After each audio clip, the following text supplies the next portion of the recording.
அன்பான இறைமக்களே, உங்கள் அனைவரையும் நம் ஆண்டவராகிய இயேசு கிறிஸ்துவின் நாமத்தினால் வாழ்த்துகிறேன். நேற்றைய தினத்தில் திருவிவிலிய வாசிப்பு திட்டத்தின் முதல் நாள் நாம் தொடங்கி இருக்கிறோம். நீங்கள் எல்லோரும் முதல் நாள் வாசிக்க வேண்டிய விவிலிய பகுதியை வாசித்திருப்பீர்கள் என்று நான் நம்புகிறேன். நம்முடைய தமிழ் பைபிள் விஸ்டம் சேனலுடைய வாட்ஸ்அப் குரூப்கான லிங்க் டிஸ்கிரிப்ஷனில் கொடுக்குறேன். அதில் உங்களுக்கு வாசிக்க வேண்டிய விவிலிய பகுதிகளை ஷேர் பண்ணுவேன். நீங்கள் அந்த வாட்ஸ்அப் குரூப்பில் ஜாயின் செய்து கொள்ளுங்கள். இந்த வீடியோவை உங்கள் குடும்பத்தில் உள்ளவர்களுக்கும் நண்பர்களுக்கும் ஷேர் செய்து அவர்களும் திருவிவிலியத்தை முழுமையாக வாசிக்க நீங்கள் அவர்களுக்கு உற்சாகத்தை கொடுங்க. இன்றைக்கு திருவிவிலிய வாசிப்பு திட்டத்தின் 2வது நாள். இன்று நாம் வாசிக்க இருக்கிற திருவிவிலிய பகுதி தொடக்க நூல் அதிகாரம் 4 முதல் 7 வரை. அந்த அதிகாரங்களில் இருக்கிறத நான் உங்களுக்கு சுருக்கமாக சொல்கிறேன். அதுக்கப்புறம் அந்த அதிகாரங்களை வாசித்து விட்டு கடைசியில் நாம் ஒரு சிறிய ஜபத்தோடு முடிப்போம். நேற்றைய தினத்தில் நாம் பார்த்தோம், ஆதாம் ஏவாளின் மூலம் பாவம் உலகத்தில் வந்தது. பாவத்தின் தொடக்கத்தை பார்த்தோம். இன்றைக்கு அந்த பாவத்தின் நடுவிலும் ஆண்டவருடைய அருளின் அழைப்பு இருக்கிறத நாம் பார்க்கிறோம். அதாவது மனித வரலாற்றின் முதல் குடும்பத்தில் நடந்த சம்பவங்கள், பாவம், வன்முறை, கோபம், பொறாமை போன்ற நிகழ்ச்சிகள். அதற்கு அடுத்து கடவுளுடைய கருணையும் அந்த நேரத்தில் வெளிப்படுது. ஆண்டவர் எவ்வளவு கருணை உள்ளவர் என்பதை அவர் நமக்கு காட்டியிருக்கிறார். 4வது அதிகாரத்திலே ஆதாம் ஏவாளின் மகன்கள் காயின் மற்றும் ஆபேல். காயின் ஒரு விவசாயி, ஆபேல் ஆடு மேய்ப்பவனானான். 2 பேருமே ஆண்டவருக்கு காணிக்கை கொண்டு வந்தார்கள். ஆனால் ஆண்டவர் ஆபேலின் காணிக்கையை ஏற்றுக்கொண்டார். காயினின் காணிக்கையை ஏற்றுக்கொள்ளவில்லை. அதனால் காயின் கோபம் கொள்கிறான், தன்னுடைய சகோதரன் மீது பொறாமை கொள்கிறான். எதனால ஆண்டவர் காயினுடைய காணிக்கையை நிராகரித்தார்? காயின் ஒரு கடமைக்காகத்தான் ஆண்டவருக்கு காணிக்கை கொண்டு வந்தான். ஆனால் ஆபேலோ தன்னுடைய இதயத்திலிருந்து முழு நம்பிக்கையோடு ஆண்டவரிடம் அந்த காணிக்கையை அர்ப்பணித்தான். அதனால்தான் ஆண்டவர் ஆபேலின் காணிக்கையை ஏற்றுக்கொண்டான். காயின் கோபம் கொண்டிருப்பதை பார்த்து ஆண்டவர் அவரை எச்சரிக்கிறார். நீ நல்லது செய்தால் உயர்வடைவாய் அல்லவா என்று கூறுகிறார். மக்களே, நாம் நல்லது செய்யும் போது உயர்வடைவோம். நம்முடைய வாழ்க்கையிலே எவ்வளவுதான் துன்பங்கள் வந்தாலும் நன்மை செய்வதை நாம் ஒருபோதும் விட்டுவிடக்கூடாது. நாம் நல்லது செய்யாவிட்டால் என்ன நடக்கும் என்று பாருங்கள். பாவம் உன்மேல் வேட்கை கொள்ளும். அது உன் வாயிலில் படுத்திருக்கும். நீ அதை அடக்கி ஆள வேண்டும். நாம் நல்லது செய்யாவிட்டால் எளிதாக பாவத்தில் விழுந்து விடுவோம். அதனால் எப்பொழுதும் நன்மையானதை செய்ய வேண்டும். இறை வார்த்தை கூறுகிறது, ஒருவனுக்கு நன்மை செய்ய தெரிந்திருந்தும் அதை அவன் செய்யாவிட்டால் அது அவனுக்கு பாவமாக கருதப்படுகிறது. ஆண்டவர் காயினிடம் கேட்கிறார், உன் சகோதரன் ஆபேல் எங்கே என்று. நான் என்ன அவனுக்கு காவலாளியா என்று கேட்கிறான் காயின். நாம் ஒவ்வொருவரும் நம்முடைய சகோதர சகோதரிகளுக்கு காவலாளிகள் தான். அவர்களுடைய நன்மையிலும் தீமையிலும் நமக்கும் அக்கறை உண்டு, நமக்கு பொறுப்பு உண்டு. சிறு வயதில் சகோதர சகோதரிகள் மிகவும் அன்பாக பாசமாக இருப்பாங்க. ஆனால் கொஞ்சம் வயசான பிறகு அந்த அன்பு பாசம் எல்லாம் போயிடும். ஆனால் அப்படி இருக்கக்கூடாது. எத்தனை வயதானாலுமே நாம் நம்முடைய சகோதர சகோதரிகள் மீது அன்பாய் இருக்க வேண்டும். தன் சகோதரன் அல்லது சகோதரி மீது கோபத்தோடு இருந்து கொண்டு ஆண்டவருக்கு வந்து காணிக்கை செலுத்தும் போது அந்த காணிக்கை ஏற்றுக்கொள்ளப்படாது. காயினுடைய நிகழ்ச்சியில பார்த்தா ஆண்டவர் முதலில் காயினை எச்சரிக்கிறார். நம்முடைய வாழ்க்கையிலும் கூட பல நேரங்களில் நாம் தவறு செய்யக்கூடாது என்பதற்காக ஆண்டவர் நம்மை எச்சரிக்கிறார். ஆனால் இந்த உலகத்தரமான செயல்களில் நாம் எவ்வளவு மூழ்கி இருக்கிறோம்னா, ஆண்டவருடைய குரலுக்கு நம்மால் செவி கொடுக்க கூட நேரம் இல்லை. ஆண்டவர் பேசுவதை நம்மால் கேட்க கூட முடியவில்லை. அதனால் தான் நாம் தினமும் இறைவார்த்தை வாசிக்க வேண்டும். ஆண்டவருக்காக ஒரு நேரத்தை குறிப்பிட்டு தினமும் வாசிக்கும் பொழுது நாமும் ஆண்டவருடைய குரலை தெளிவாக கேட்க முடியும். அதன் பிறகு அதிகாரம் 4ல் காயினுடைய வழிமரபினர்கள் பட்டியல் கொடுக்கப்பட்டுள்ளது. ஆதாமும் ஏவாளும் பிறகு ஒரு மகனை பெற்றெடுக்கிறார்கள். அவனுக்கு சேத்து என்று பெயரிடுகிறார்கள்.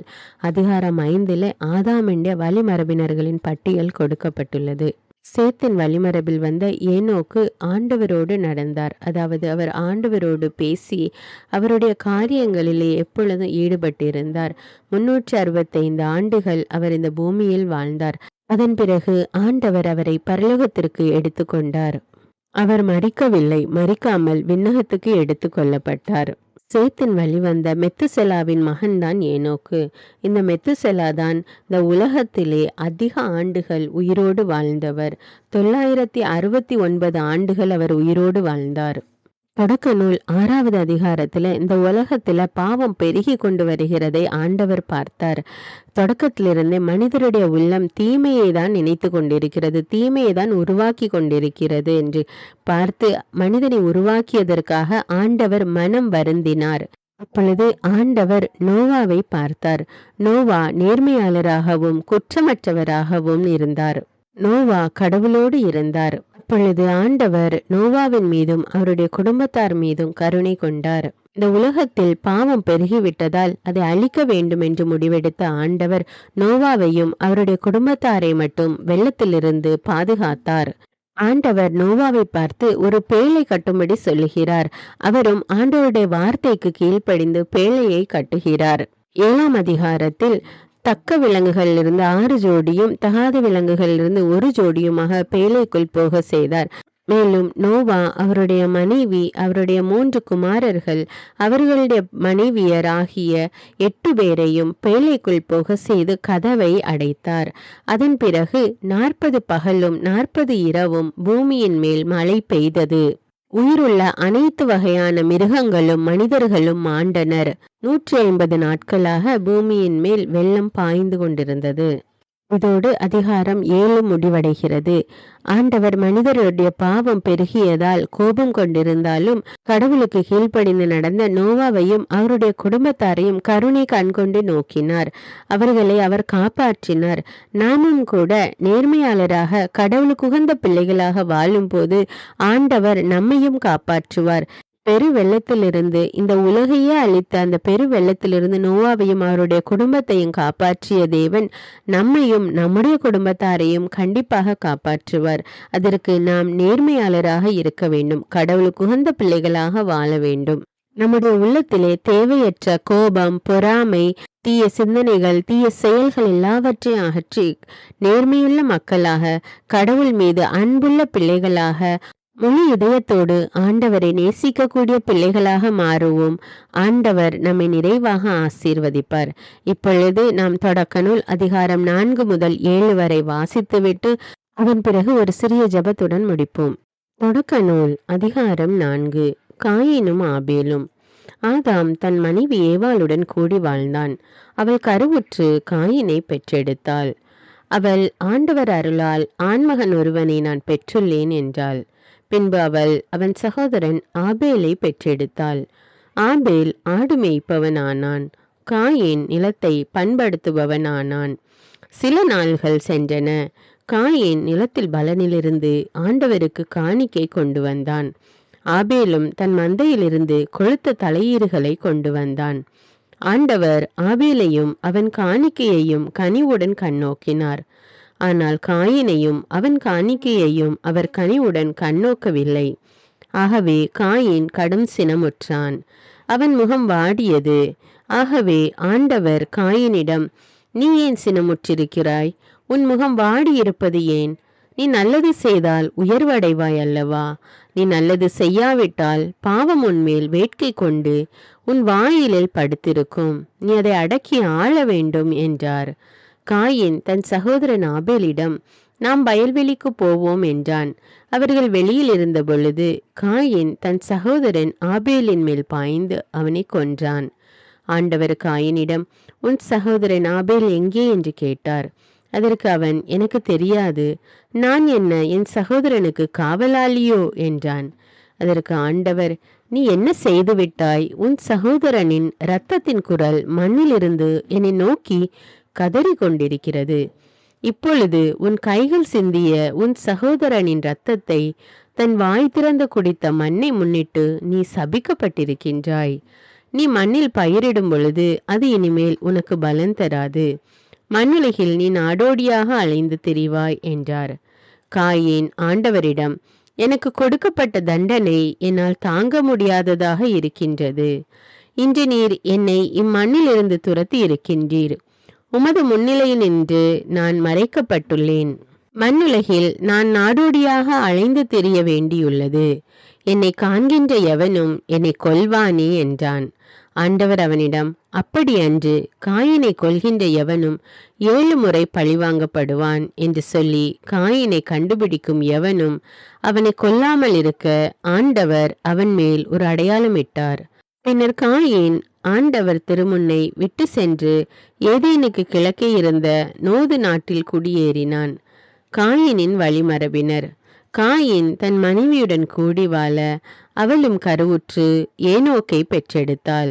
அப்பொழுது காயின் ஒரு நகரத்தை நிறுவி அதற்கு தன் மகன் ஏனோக்கின் பெயரை வைத்தான். ஏனோக்கிற்கு ஈராது பிறந்தான். ஈராதுக்கு மெகுயாவேல் பிறந்தான். மெகுயாவேலுக்கு மெத்துசாவேல் பிறந்தான். மெத்துசாவேலுக்கு இலாமேக்கு பிறந்தான். லாமேக்கு 2 பெண்களை மணந்து கொண்டான். ஒருத்தியின் பெயர் ஆதா, மற்றொருத்தியின் பெயர் சில்லா. ஆதா யாபாலை பெற்றெடுத்தாள். இவன்தான் ஆடு மாடு மேய்த்து கூடாரத்தில் வாழும் மக்களின் தந்தை. அவன் சகோதரன் பெயர் யூபால். இவன்தான் யாழ் மீட்டுவோர், குழல் ஊதுவோர் ஆகியோர் அனைவரின் தந்தை. சில்லா தூபால்காயினை பெற்றெடுத்தாள். இவன் வெண்கலத்தாலும் இரும்பாலும் எல்லாவிதமான கருவிகள் செய்யும் கொல்லனானான். தூபால்காயினுக்கு நாகம்மா என்ற சகோதரி இருந்தாள். இலாமேக்கு தன் மனைவியரிடம், ஆதா, சில்லா, நான் சொல்வதை கவனியுங்கள். லாமேக்கின் மனைவியரே, என் சொல்லுக்கு செவி கொடுங்கள். என்னை காயப்படுத்தியதற்காக ஒருவனை நான் கொன்றுவிட்டேன். என்னை அடித்ததற்காக அந்த இளைஞனை நான் கொன்றேன். காயினுக்காக 7 முறை பழிவாங்கப்பட்டால் லாமேக்கிற்காக 77 முறை பழிவாங்கப்படும் என்றான். ஆதாம் மீண்டும் தன் மனைவியுடன் கூடி வாழ அவளும் மகன் ஒருவனை பெற்று அவனுக்கு சேத்து என்று பெயரிட்டாள். காயின் ஆபேலை கொன்றதால் அவனுடைய இடத்தில் இன்னொருவனை கடவுள் வைத்தருளினார் என்றாள். சேத்துக்கும் மகன் ஒருவன் பிறந்தான். அவனுக்கு அவன் ஏனோசு என்று பெயரிட்டான். அப்பொழுதே ஆண்டவர் என்னும் திருப்பெயரால் அவரை வழிபடலாயினர். தொடக்க நூல் அதிகாரம் 5. ஆதாமின் வழிமரபினர். ஆதாமின் வழிமரபின் அட்டவணை பின்வருமாறு. கடவுள் மனிதரை படைத்த பொழுது அவர்களை தம் சாயலில் உருவாக்கினார். ஆணும் பெண்ணுமாக அவர்களை படைத்தார். அவர்களை படைத்த நாளில் அவர்களுக்கு ஆசி வழங்கி மனிதர் என்று பெயரிட்டார். ஆதாமுக்கு 130 வயதான போது அவனுக்கு அவன் சாயலிலும் உருவிலும் மகன் ஒருவன் பிறந்தான். அவனுக்கு சேத்து என்று பெயரிட்டான். சேத்து பிறந்த பின் ஆதாம் 800 ஆண்டுகள் வாழ்ந்தான். ஆதாமுக்கு புதல்வரும் புதல்வியரும் பிறந்தனர். மொத்தம் 930 ஆண்டுகள் வாழ்ந்த பின் ஆதாம் இறந்தான். சேத்துக்கு 105 வயதான போது அவனுக்கு ஏனோசு பிறந்தான். ஏனோசு பிறந்த பின் சேத்து 807 ஆண்டுகள் வாழ்ந்தான். சேத்துக்கு புதல்வரும் புதல்வியரும் பிறந்தனர். மொத்தம் 912 ஆண்டுகள் வாழ்ந்த பின் சேத்து இறந்தான். ஏனோசுக்கு 90 வயதான போது அவனுக்கு கேனான் பிறந்தான். கேனான் பிறந்த பின் ஏனோசு 815 ஆண்டுகள் வாழ்ந்தான். கேனானுக்கு புதல்வரும் புதல்வியரும் பிறந்தனர். மொத்தம் 905 ஆண்டுகள் வாழ்ந்த பின் ஏனோசு இறந்தான். கேனானுக்கு 70 வயதான போது அவனுக்கு மகலலேல் பிறந்தான். மகலலேல் பிறந்த பின் கேனான் 840 ஆண்டுகள் வாழ்ந்தான். கேனானுக்கு புதல்வரும் புதல்வியரும் பிறந்தனர். மொத்தம் 910 ஆண்டுகள் வாழ்ந்த பின் கேனான் இறந்தான். மகலலேலுக்கு 65 வயதான போது அவனுக்கு ஏரேது பிறந்தான். ஏரேது பிறந்த பின் மகலலேல் 830 ஆண்டுகள் வாழ்ந்தான். மகலலேலுக்கு புதல்வரும் புதல்வியரும் பிறந்தனர். மொத்தம் 895 ஆண்டுகள் வாழ்ந்த பின் மகலலேல் இறந்தான். ஏரேதுக்கு 162 வயதான போது அவனுக்கு ஏனோக்கு பிறந்தான். ஏனோக்கு பிறந்த பின் ஏரேது 800 ஆண்டுகள் வாழ்ந்தான். ஏரேதுக்கு புதல்வரும் புதல்வியரும் பிறந்தனர். மொத்தம் 962 ஆண்டுகள் வாழ்ந்த பின் ஏரேது இறந்தான். ஏனோக்குக்கு 65 வயதான போது அவனுக்கு மெத்துசெலா பிறந்தான். மெத்துசெலா பிறந்த பின் ஏனோக்கு 300 ஆண்டுகள் கடவுளோடு நடந்தான். ஏனோக்கிற்கு புதல்வரும் புதல்வியரும் பிறந்தனர். ஏனோக்கு மொத்தம் 365 ஆண்டுகள் வாழ்ந்தான். ஏனோக்கு கடவுளோடு நடந்து கொண்டிருந்தான். பின்பு அவனை காணவில்லை, ஏனெனில் கடவுள் அவனை எடுத்துக்கொண்டார். மெத்துசெலாவுக்கு 177 வயதான போது அவனுக்கு லாமேக்கு பிறந்தான். லாமேக்கு பிறந்த பின் மெத்துசெலா 782 ஆண்டுகள் வாழ்ந்தான். மெத்துசெலாவுக்கு புதல்வரும் புதல்வியரும் பிறந்தனர். மெத்துசெலா மொத்தம் 969 ஆண்டுகள் வாழ்ந்த பின் இறந்தான். லாமேக்கிற்கு 182 வயதான போது அவனுக்கு மகன் ஒருவன் பிறந்தான். அவன் ஆண்டவரின் சாபத்திற்குள்ளான மண்ணில் நமக்கு உண்டான கடின வேலையிலும் உழைப்பிலும் நமக்கு ஆறுதல் அளிப்பான் என்று சொல்லி அவனுக்கு நோவா என்று பெயரிட்டான். நோவா பிறந்த பின் லாமேக்கு 595 ஆண்டுகள் வாழ்ந்தான். லாமேக்கிற்கு புதல்வரும் புதல்வியரும் பிறந்தனர். லாமேக்கு மொத்தம் 777 ஆண்டுகள் வாழ்ந்த பின் இறந்தான். நோவாவிற்கு 500 வயதான போது அவருக்கு சேம், காம், எப்பேத்து ஆகியோர் பிறந்தனர். தொடக்க நூல் அதிகாரம் 6. மனிதரின் தீச்செயல். மண்ணில் மனிதர் பெருகத் தொடங்கி அவர்களுக்கு புதல்வியர் பிறந்த பொழுது மனிதரின் புதல்வியர் அழகாக இருப்பதை தெய்வ புதல்வர் கண்டு தாங்கள் தேர்ந்து கொண்டவர்களை எல்லாம் மனைவியர் ஆக்கி கொண்டனர். அப்பொழுது ஆண்டவர், என் ஆவி தவறிழைக்கும் மனிதனில் என்றென்றும் தங்கப் போவதில்லை. அவன் வெறும் சதைதானே, இனி அவன் 120 ஆண்டுகளே வாழ்வான் என்றார். தெய்வ புதல்வர் மனிதரின் புதல்வியருடன் சேர்ந்து அவர்களுக்கு குழந்தைகள் பிறக்க அக்காலத்திலும் அதற்கு பின்னரும் மண்ணுலகில் அரக்கர் இருந்தனர். அவர்களே பெயர் பெற்ற பழங்கால பெருவீரர்கள் ஆவர். மண்ணுலகில் மனிதர் செய்யும் தீமை பெருகுவதையும் அவர்களின் இதய சிந்தனைகள் எல்லாம் நாள் முழுவதும் தீமையையே உருவாக்குவதையும் ஆண்டவர் கண்டார். மண்ணுலகில் மனிதரை உருவாக்கியதற்காக ஆண்டவர் மனம் வருந்தினார். அவரது உள்ளம் துயரமடைந்தது. அப்பொழுது ஆண்டவர், நான் படைத்த மனிதரை மண்ணிலிருந்து அழித்தொழிப்பேன். மனிதர் முதல் கால்நடைகள், ஊர்வன, வானத்து பறவைகள் வரை அனைத்தையும் அழிப்பேன். ஏனெனில் இவற்றை உருவாக்கியதற்காக நான் மனம் வருந்துகிறேன் என்றார். ஆனால் நோவாவுக்கு ஆண்டவரின் அருள் பார்வை கிடைத்தது. நோவாவின் வழிமரபினர் இவர்களே. தம் காலத்தவருள் நோவா நேர்மையாளராகவும் குற்றமற்றவராகவும் நடந்தார். நோவா கடவுளோடு இருந்தார். நோவாவிற்கு சேம், காம், எப்பேத்து என்னும் 3 புதல்வர் பிறந்தனர். அப்பொழுது கடவுள் முன்னிலையில் மண்ணுலகு சீர்கெட்டிருந்தது. பூவுலகு வன்முறையால் நிறைந்திருந்தது. கடவுள் மண்ணுலகை உற்று நோக்கினார். இதோ அது சீர்கெட்டு போயிருந்தது. மண்ணுலகில் ஒவ்வொருவரும் தீய வழியில் நடந்து வந்தனர். அப்பொழுது கடவுள் நோவாவிடம் பின்வருமாறு கூறினார்: எனது முன்னிலையிலிருந்து மனிதர் எல்லாரையும் ஒழித்துவிடப் போகிறேன். ஏனெனில் அவர்களால் மண்ணுலகில் வன்முறை நிறைந்திருக்கின்றது. இப்பொழுது நான் அவர்களை மண்ணுலகோடு அழிக்கப் போகிறேன். உனக்காக கோபர் மரத்தால் ஒரு பேழை செய். அதில் அறைகள் அமைத்து அதற்கு உள்ளேயும் வெளியேயும் கீழ்பூசு. பேழையை நீ செய்ய வேண்டிய முறையாவது: நீளம் 300 முழம், அகலம் 50 முழம், உயரம் 30 முழம். பேழைக்கு மேல் கூரை அமைத்து அந்த கூரை பேழைக்கு 1 முழம் வெளியே தாழ்வாக இருக்கும்படி கட்டி முடி. பேழையின் கதவை ஒரு பக்கத்தில் அமை. பேழையின் கீழ்த்தளம், நடுத்தளம், மேல்தளம் என 3 தளங்கள் அமை. நானோ வானுலகின் கீழ் உயிருள்ள எல்லாவற்றையும் அழிப்பதாக மண்ணுலகின் மேல் வெள்ளப்பெருக்கு வர செய்வேன். மண்ணுலகில் உள்ளவையெல்லாம் மடிந்து போம். உன்னுடனோ என் உடன்படிக்கையை நிலைநாட்டுவேன். உன் புதல்வர், உன் மனைவி, உன் புதல்வரின் மனைவியர் ஆகியோருடன் நீ பேழைக்குள் செல். உன்னுடன் உயிர் பிழைத்து கொள்ளுமாறு சதையுள்ள எல்லா உயிரினங்களிலிருந்தும் வகைக்கு 2 பேழைக்குள் கொண்டு வா. அவை ஆணும் பெண்ணுமாக இருக்கட்டும். வகை வகையான பறவைகள், கால்நடைகள், நிலத்தில் ஊர்வன ஆகியவற்றிலிருந்து வகைக்கு 2 உயிர் பிழைத்து கொள்ள உன்னிடம் வரட்டும். உண்பதற்கான எல்லா வகை உணவுப் பொருள்களையும் நீ எடுத்து சென்று சேர்த்து வைத்துக்கொள். அவை உனக்கும் அவற்றிற்கும் உணவாகட்டும். கடவுள் தமக்கு கட்டளையிட்டபடியே நோவா எல்லாவற்றையும் செய்து முடித்தார். தொடக்க நூல் அதிகாரம் 7. வெள்ளப்பெருக்கு. அப்பொழுது ஆண்டவர் நோவாவிற்கு கூறியது: நீ உன் குடும்பத்தார் அனைவரோடும் பேழைக்குள் செல்.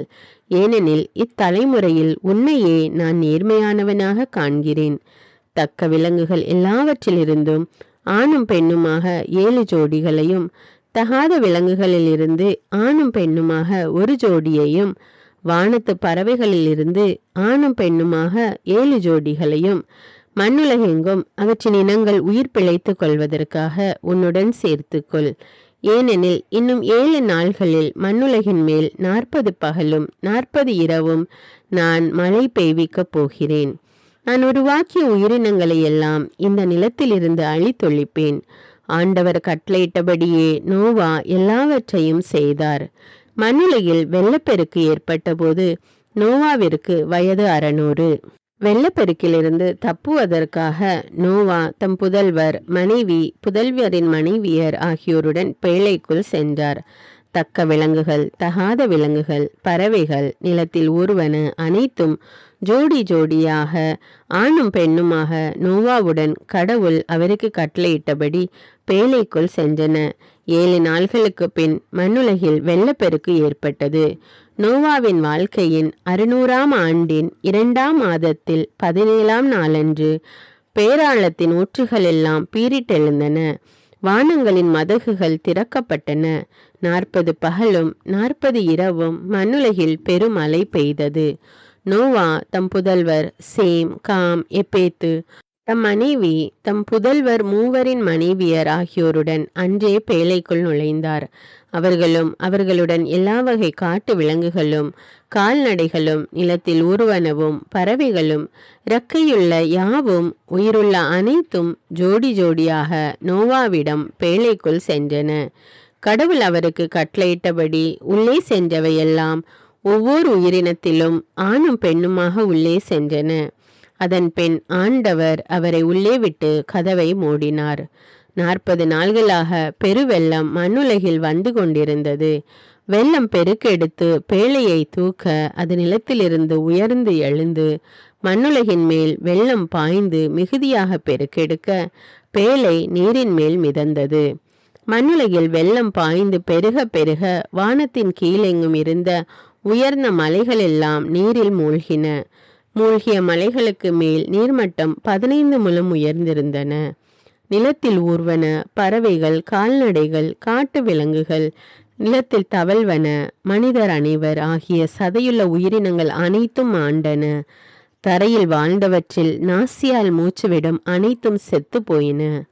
மனிதர் முதல் விலங்குகள், ஊர்வன, வானத்து பறவைகள், ஈராக மண்ணில் உயிர் வாழ்ந்த அனைத்தும் அழிந்தன. அவை மண்ணுலகில் இராதபடி ஒழிக்கப்பட்டன.